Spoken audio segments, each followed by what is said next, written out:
Bonjour et bienvenue pour ce nouveau 7-8 Week-end, votre émission dédiée à vos sorties et vos loisirs au sommaire. Samedi, les équipes de la compagnie Déclic Théâtre proposent 2 spectacles d'improvisation. Les fonds récoltés seront reversés à une jeune fille atteinte d'une maladie orpheline. Le Vélodrome de Saint-Quentin en Yvelines sera ce dimanche le théâtre de 2 enquêtes policières géantes. Les amateurs d'investigation seront mis à profit. Et Jean-Daniel Lemoine nous présentera ses clichés. Il est photographe professionnel et c'est vers le panoramique et l'humain qu'il tend. On commence avec une première idée sortie et c'est avec Déclic Théâtre, la compagnie Trappiste, et c'est Nour El Yakin Louise. Il est chargé du secteur impro. On va en parler tous les deux. Bonjour. Bonjour. Alors, la compagnie propose 2 spectacles, c'est ce que je disais tout à l'heure. Le premier, il est plus à destination des enfants. Alors, tout à fait, c'est l'Impro Mini. C'est un spectacle qui a presque 20 ans aujourd'hui à Déclic Théâtre, qui s'appelait La Gamelle. Et en fait, c'est un spectacle jeune public qui permet en fait aux enfants de venir sur scène et de choisir des costumes que vont porter les comédiens. Et à partir des costumes choisis, en fait, des personnages vont se rencontrer et vont faire naître une histoire. Et voilà. Et les thèmes vont être choisis par les enfants? Alors, il n'y a pas de thème à proprement dit, simplement une manière d'aborder les histoires pour qu'elles soient un peu burlesques, ludiques, pour que les enfants puissent accrocher facilement. Mais c'est vraiment, voilà, les enfants vont choisir 3 costumes, un danseur, un cow-boy, une sorcière, et la rencontre des 3 personnages, en fait, va permettre à une histoire de vivre. Donc c'est un petit peu aussi un spectacle un peu défi, parce que c'est toujours difficile d'associer les personnages et de réussir à les faire cohabiter dans une même impro, mais ça laisse libre cours à des histoires un peu folles et, voilà, et à notre imaginaire dans lequel les enfants rentrent volontiers. Et le deuxième qui est en soirée, c'est plus pour les adultes? Alors tout à fait, le deuxième c'est le Quintet d'improvisation, qui est un spectacle pareil qui est inscrit depuis 20 ans à Déclic Théâtre, le Quintet d'impro, qu'on a joué déjà au Blanc Manteau, au Comedy Club, plusieurs scènes parisiennes, et à la ferme du Mousseau aussi également pendant plusieurs années. Et là, en fait, les impros naissent en fait du thème qui va être proposé par le public, car le public à l'entrée de l'école de musique va être invité à inscrire voilà, son idée de thème sur un petit bout de papier qui sera tiré au sort, ou pas d'ailleurs. C'est toujours de l'impro, mais ce n'est pas des matchs. Alors, c'est pas des matchs, il n'y a pas d'arbitre, il n'y a pas de règlement. Les règles, elles sont intégrées par les comédiens qui sont là, donc nous, on sait ce qui est possible de faire ou pas faire. Voilà, on est habitué à cet exercice, et c'est pas sanctionné. La seule sanction, en fait, c'est d'avoir embarqué le public avec nous dans le délire ou pas. Dans le délire, parce que déclic, c'est quand même un mot d'ordre souvent, le rire. Ah bah, se faire plaisir, ouais, surtout donner du plaisir, donner à voir, donner à entendre, et oui, s'amuser, créer quelque chose d'assez, créer de la connivence avec le public, c'est-à-dire réussir à créer quelque chose de très convivial et de très interactif. Bon, c'est le cas dans les matchs d'impro, le public vote, il est voilà, amené à donner le rythme avec les musiciens sur les applaudissements, les chants, tout ça. Et là, dans ces spectacles-là, le public est forcément mis à contribution dans les histoires, parce que du coup, il choisit un petit peu aussi des orientations dans ce qui va être proposé. Et la compagnie est prête, ils ont répété, même si on ben, peut parler de répétition pour de l'impro.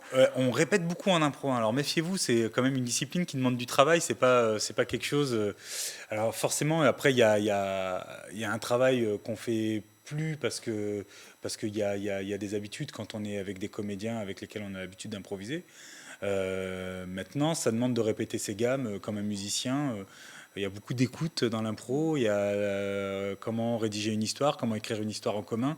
C'est pas quelque chose de si simple. Oui, parce Et que puis, vous réfléchissez très vite, en très peu de temps. et ben, en fait, justement, il faut réussir à le faire sans réfléchir. Donc c'est là toute la difficulté. Donc effectivement, on réfléchit très vite, mais le temps qu'on met à réfléchir, souvent, il est déjà trop tard. Donc souvent, la première idée est la bonne. Il faut vite qu'elle soit acceptée par les autres. Et tout ce qui est entendu et compris par le public est forcément intégré aux histoires. Donc voilà, on n'a pas le droit... Il y a des erreurs qui sont forcément faites parce que c'est de l'impro. À nous de les gommer et à les faire oublier du public. C'est ça l'exercice, en fait. Et ce samedi, au-delà des spectacles, au-delà de l'improvisation, vous avez choisi de reverser toutes vos recettes à une jeune fille. Vous pouvez m'en dire un petit peu?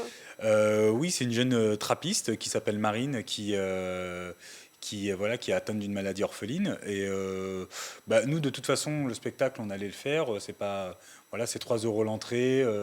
C'est pas quelque chose qui allait changer le cours de notre vie. Et puis, si ça peut si elle peut en profiter, sa famille en a besoin. Voilà, on lui souhaite un bon rétablissement. Et donc, c'est pour ça qu'il est important pour nous. Et puis surtout, voilà, de mobiliser le public aussi par rapport à cette question-là, parce que finalement, sinon les gens sont un petit peu tout seuls des fois dans leur coin, ils savent pas trop par quel bout le prendre. C'est encore voilà. C'est encore un des moteurs de Déclic aussi, c'est l'entraide. C'est pas tant le moteur de Déclic que c'est un moteur humain de toute façon. Ça, je l'inscris plus dans l'humanité qui nous engage chacun, les uns les autres. Et on n'est pas les seuls à Trappes à organiser, ou ailleurs d'ailleurs, à organiser ce genre de manifestation. Là, il s'avère que c'est des gens qu'on connaît, voilà, et... vous êtes associés à cette cagnotte, voilà, c'est triste ce qui leur arrive et on espère que ça ira bien pour eux et que ça ira bien pour elle surtout. Et voilà, c'est une jeune fille brillante qui a été récompensée plusieurs fois en mairie pour ses études et on lui souhaite justement de pouvoir poursuivre sur cette voie-là en tout cas. Et donc voilà, on est plusieurs à se mobiliser. Il y a des clics sur les spectacles. Il y a aussi nos adhérents qui vont faire des ventes de gâteaux et de boissons. Donc on peut rester goûter, on peut rester manger. On peut l'occasion de passer un bon samedi tous ensemble, de faire un peu une bonne action, on peut dire. C'est une bonne action, voilà. Mais c'est surtout venez voir du spectacle vivant et profitons-en tous ensemble. Tant qu'on est là, tant qu'on est ensemble, tout va bien. Donc voilà. Très bien, merci. Nourel Yakin-Louise d'être venue nous en parler en plateau. Donc si vous voulez aider Marine, allez vous marrer un bon coup, passer une bonne journée, une bonne après-midi ou une bonne soirée. C'est le samedi 6 février, le spectacle famille. C'est Impro-Mini à partir de 5 ans et à 15h. 20h30, c'est pour le quintet d'impro. Oui. C'est 3 € l'entrée et on ne repaye pas le soir si on revient. Et voilà, une autre raison de venir. On change de sujet, on parle sur une histoire de cinéma. Si vous voulez connaître les secrets d'un tournage en stop motion, c'est le but de l'exposition Lettres de femmes qu'accueille la galerie de l'Écu de France à Viroflay. C'est le dernier week-end pour la découvrir. Un sujet de Sephora Namani et Simon Oliel. Pendant la Première Guerre mondiale, Simon l'infirmier soigne les soldats blessés par les lettres d'amour envoyées par leurs femmes, lettres qui ont le pouvoir de guérir ces soldats en papier. Lettres de femmes, un court-métrage de 10 minutes réalisé par Augusto Zanovello en 2013, prix du public lors du Festival d'Annecy la même année. L'envers du décor de ce film d'animation vous est proposé à la galerie à l'Écu de France de Viroflay. À la suite du film d'animation, j'ai pensé que ce serait intéressant de montrer comment on fait un film. Mais je voulais montrer le travail d'équipe aussi qui était fait, c'est-à-dire toute la partie préparatoire. L'idée, c'est de montrer des éléments, toutes sortes d'éléments qui vont de la conception à la réalisation, c'est-à-dire le film montré. De l'écriture du scénario aux phases de post-production en passant par le storyboard et l'animatique, toutes les étapes de réalisation du film sont expliquées jusqu'au secret du tournage en stop motion. Le stop motion, en fait, c'est juste la traduction de image par image, c'est-à-dire qu'on a besoin pour avoir la sensation du mouvement de 24 images secondes. En filmant image par image, on reconstitue l'animation d'un personnage ou d'un objet, ce qui veut dire qu'il faut faire 24 photos pour obtenir une seconde de film. D'anciennes machines ayant préfiguré le cinéma issues de la collection d'Éric Lange sont également présentées. Une exposition à découvrir jusqu'au 7 février, ainsi qu'un ensemble de rencontres-conférences sur le même thème jusqu'au 2 avril. Maxime Duthil est un jeune prodige du cyclisme français à 24 ans. Il est courtisé par de nombreuses équipes et est même invité par le sélectionneur de l'équipe nationale du Vélodrome national. Mais la compétition ne se déroulera pas comme prévu. Ça pourrait être une histoire vraie, mais c'est en fait le pitch de la Murder Party que propose ce dimanche 7 février les associations Tous qui lit et la compagnie Tisseurs de Songes. Et c'est Françoise de Salle-de-l'Air. Bonjour. Bonjour. Vous êtes la coprésidente de la première association Tous qui lit, mais aussi la présidente de la compagnie des Tisseurs de Songes. C'est la deuxième murder party que vous préparez, mais est-ce que déjà vous pouvez me rappeler ce qu'est une murder party? Alors une murder party, c'est une enquête policière.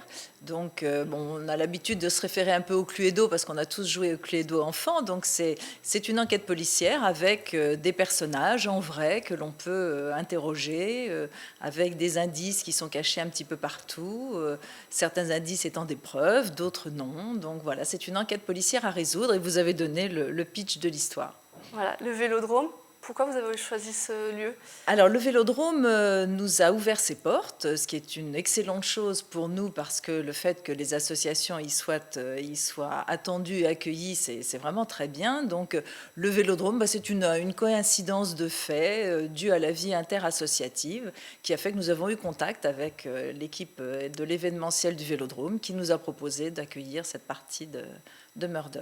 Mais ce n'est pas seulement un accueil, vous n'utilisez pas le lieu comme accueil, vous avez joué l'histoire par rapport à ça. Voilà, alors à chaque fois, le directeur de la compagnie Tisseurs de Songes s'efforce d'adapter l'histoire, de créer l'histoire par rapport au lieu qui nous accueille. La première partie avait lieu dans le parc du Château de la Couldre, donc c'était une garden party avec un lord écossais, donc c'était tout à fait adapté au lieu, et là, c'est bien sûr une histoire de cyclisme. Ça demande beaucoup de temps à préparer, parce que ça dure 2 heures. Ça demande énormément de temps de préparation, d'autant que nous sommes tous des amateurs, donc voilà, donc c'est un petit peu particulier. Kenan de Salle de l'Air, le directeur artistique, adopte une attitude très pédagogique et nous laisse faire évoluer nos personnages suivant les possibilités que nous avons les uns les autres. Ce qui n'est pas la même chose dans le cadre des murder parties professionnels, puisqu'ils en organisent aussi, où là il fait appel à des comédiens et où donc c'est beaucoup plus dirigiste que ça ne l'est dans notre cas. Donc là, les personnages, ceux qui pourraient devenir des suspects, ce sont des amateurs? Alors, ce sont tous des amateurs, soit membres de l'association Tout ce qui lit, soit membres de l'association des Tisseurs de Songes, soit des personnes de nos réseaux, en fait, amis des uns et des autres, et qui très gentiment viennent donner du temps, beaucoup d'énergie pour que ça soit réussi. On les voit à l'image là. Ils répètent ensemble. Comment vous faites pour apprendre vos personnages? Comment ça se passe? Alors c'est conçu par étapes, c'est-à-dire que nous avons un choix de personnages, donc nous choisissons chacun le personnage qui nous correspond à peu près ou dont on imagine qu'il va nous correspondre. Et puis petit à petit, l'histoire se construit, les uns par rapport aux autres, en interaction. Et toujours Kenan, le directeur de la compagnie, fait évoluer l'histoire suivant ce que nous apportons en fait. Il y a 2 créneaux horaires cette fois parce que vous avez énormément de succès. Pour ceux qui seraient tentés de divulguer la fin, ils ne pourront pas parce que 2 fins sont possibles puisque les 14 personnages sont des suspects a priori. Donc il y aura un véritable meurtrier qui sera différent suivant les 2 parties. Est-ce qu'il y a encore de la place pour ce dimanche? Il n'y a plus de place et pourtant c'est à la suite de la première réussite que nous avons doublé la possibilité puisqu'on a fait 2 parties là, cette fois-ci et malgré le fait qu'on accueille donc en tout 240 personnes, un peu plus de 240 personnes sur la journée de dimanche, il n'y a plus de place, ça a été très très vite complet. Alors est-ce que vous en avez une autre dans les cartons à venir? Bien sûr. C'est un tel plaisir à fabriquer et puis ensuite à vivre parce qu'il y a un réel plaisir de voir toutes ces personnes jouer autour de nous que bien sûr on imagine en faire d'autres. On ne peut plus participer mais on peut peut-être assister? Alors après les conditions d'accueil dans le Vélodrome, ça n'est pas de nous que ça dépend, hein. Il y a des règles de sécurité donc voilà, on peut assister de loin. Mais dans le Vélodrome lui-même, le directeur, le concepteur de l'événement, Kenan, a bien insisté pour que toutes les activités du Vélodrome se déroulent. Donc c'est notre histoire qui s'intègre dans la vie normale d'un dimanche au Vélodrome. Donc ceux qui font les activités pourraient toujours Absolument. être spectateurs. Ça ne s'arrête quand même pas. Très bien. Merci Françoise de Salle de l'Air. On vous recevra peut-être pour la prochaine Murder Party en espérant qu'il y ait de la place. Il faudrait peut-être 3 créneaux dans la journée, voire sur un week-end entier. En tout cas, c'est une affaire à suivre. On change complètement de sujet, on part en littérature, puisque vous en avez l'habitude maintenant, chaque semaine, on vous propose de découvrir une idée lecture avec l'équipe de la librairie du Pavé du Canal. Cette semaine, c'est Envoyé spécial de Jean Echnoz et c'est Stéphanie Ferial qui vous le fait découvrir. Donc, je vous présente le nouveau roman de Jean Echnoz, Envoyé spécial aux éditions de Minuit, qui est un vrai joyau et une vraie pépite à lire. C'est une opération en fait un peu abracadabrante, un pastiche en fait de film d'espionnage, un peu à la OSS 117, où ils essayent de monter une opération de mission. Il leur faut un pigeon, si je puis dire. Ça va tomber sur Constance. Constance qui s'ennuie un peu dans sa vie et qui va prendre, parce qu'elle va être kidnappée, on va essayer de la former pour une mission, et qui va prendre ça un peu comme des vacances inattendues et qui va partir yeux fermés. Voilà. C'est assez burlesque, complètement abracadabrant, drôle, mais vraiment drôle, avec surtout un rythme endiablé avec des rebondissements totalement inattendus. C'est intelligemment fait, c'est pas loufoque, c'est abracadabrant et rocambolesque surtout, intelligemment fait et surtout avec un style absolument génial qui fait justement ce rythme et d'autre le fait qu'on soit vraiment mais en extase devant ce bouquin. Moi j'ai eu un vrai coup de cœur, c'est un vrai bonheur à le lire et ce qu'il y a surtout c'est qu'il nous met vraiment dans un régal total de lecture. Voilà, Jean Echenoz, envoyé spécial aux éditions de Minuit.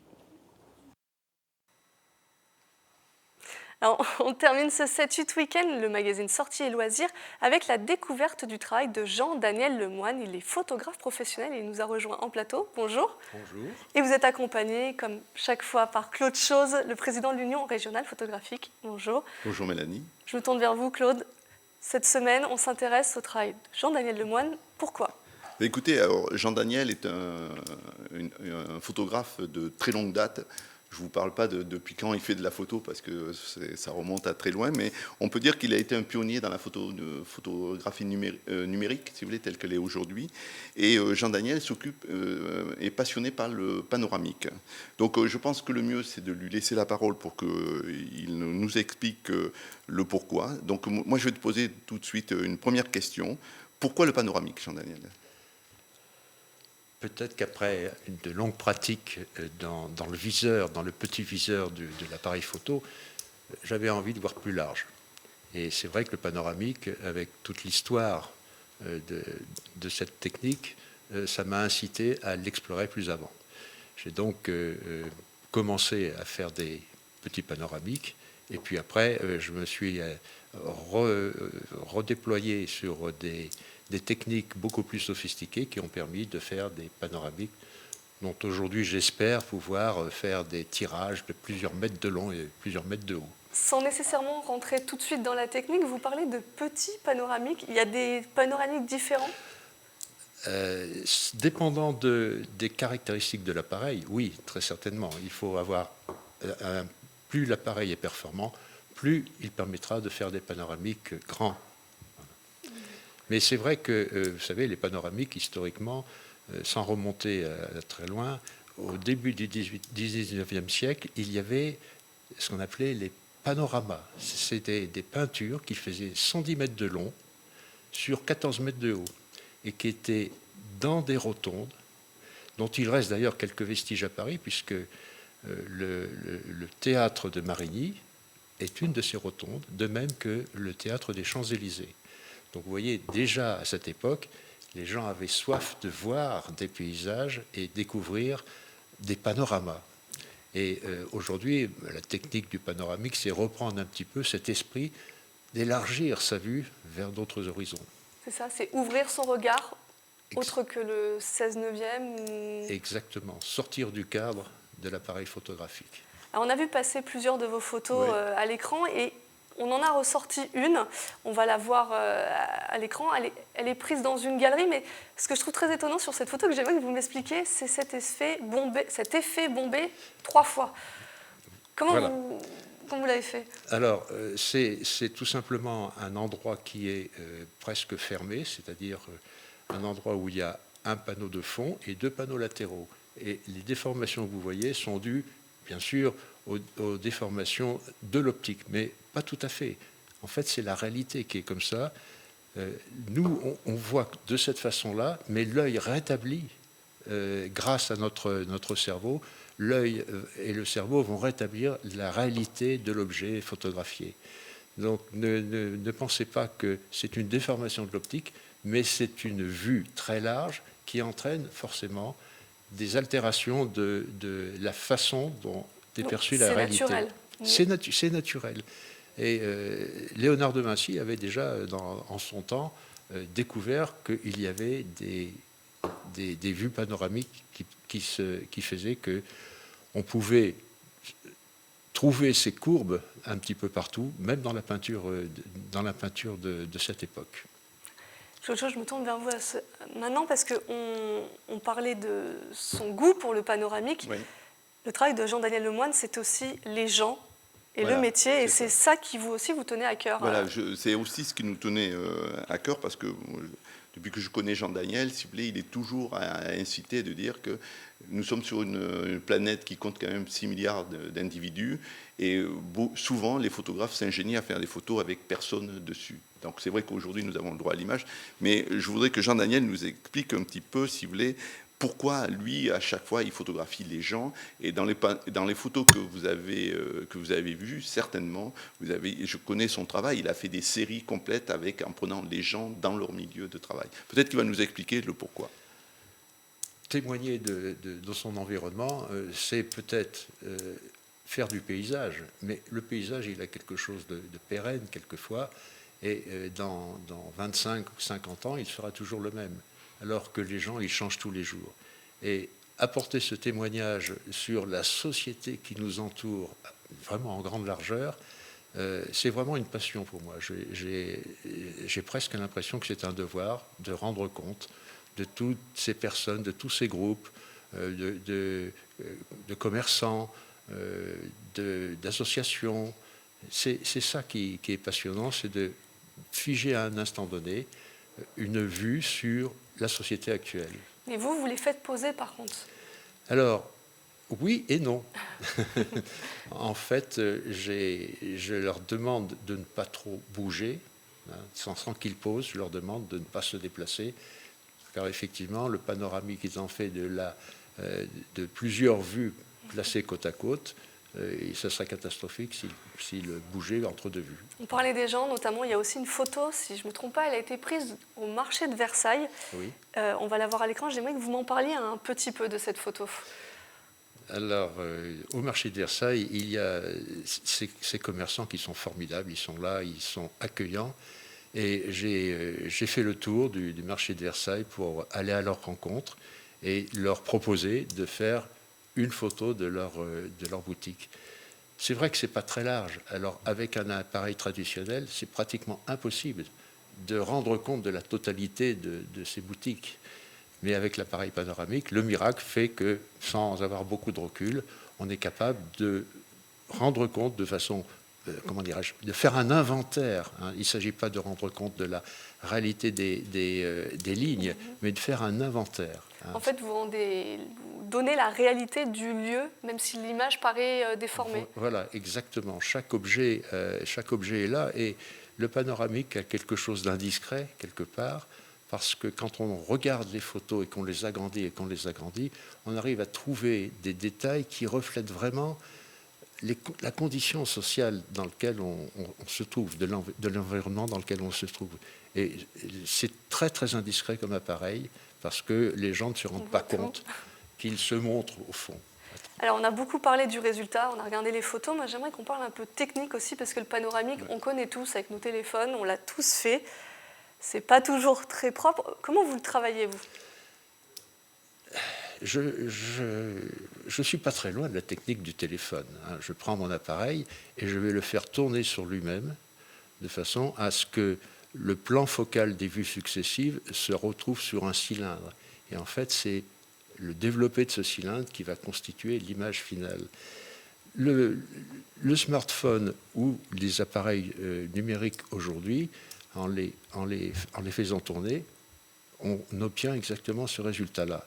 Alors, dans la technique que j'utilise, je prends plusieurs vues, les unes à côté des autres, en faisant tourner mon appareil sur lui-même, et ensuite je les assemble avec un logiciel qui est, disons, un produit à part de l'appareil photo. Dans les panoramiques qui sont faits avec les smartphones ou d'autres avec des appareils numériques, ce logiciel est inclus dans l'appareil lui-même, mais ne peut pas donner des résultats en termes de précision, des résultats analogues à ceux d'un appareil qui va décrire petit à petit l'espace environnant. C'est à nous d'essayer peut-être finalement de s'entraîner soi-même chez soi. Oui, alors ça avec un appareil normal, il suffit disons, de poser l'appareil verticalement sur un index que vous allez tenir devant vous, posez l'appareil dessus et vous essayez de le faire tourner. Alors c'est une petite gymnastique qui demande un peu de souplesse, mais on arrive à d'excellents résultats. Pourquoi pas vous laisser tenter. Merci à tous les deux d'être venus en plateau pour nous parler de ce sujet de photographie. Claude Chose, on vous retrouve bientôt pour nous donner les résultats du concours que nous organisons tous les mois. Vous pouvez me faire un petit rappel du thème ? Le thème du prochain concours, c'est l'autoportrait. On précise bien, ce ne sont pas des selfies, c'est l'autoportrait. Nous avons d'ailleurs reçu déjà quelques photos qui sont très intéressantes. Et on peut envoyer jusqu'à quand ? On peut envoyer jusqu'au 6 mars, puisque nous avons les vacances scolaires. Et la présentation des photos sera le 11. Pour envoyer les photos, c'est très simple. Rédaction à tvfil78.com. Et puis, je voudrais vous parler aussi d'exposition. En quelques mots, votre exposition ? Mon exposition donc, à Voisin-le-Bretonneux, donc au centre Alfred de Vigny, sur la manière de visiter les jardins de Versailles, un écrit de Louis XIV, il a écrit 6 guides, et je vous guiderai à travers mon propre regard. Ce sera le moyen de découvrir ce que vous faites. Vous venez souvent nous parler de photographie. Le 7-8 Week-end, c'est terminé. Je vous remercie de nous avoir suivis. La semaine prochaine, c'est Mickaël Elmidoro qui vous présentera à son tour des idées sorties et loisirs. D'ici là, je vous souhaite un excellent week-end.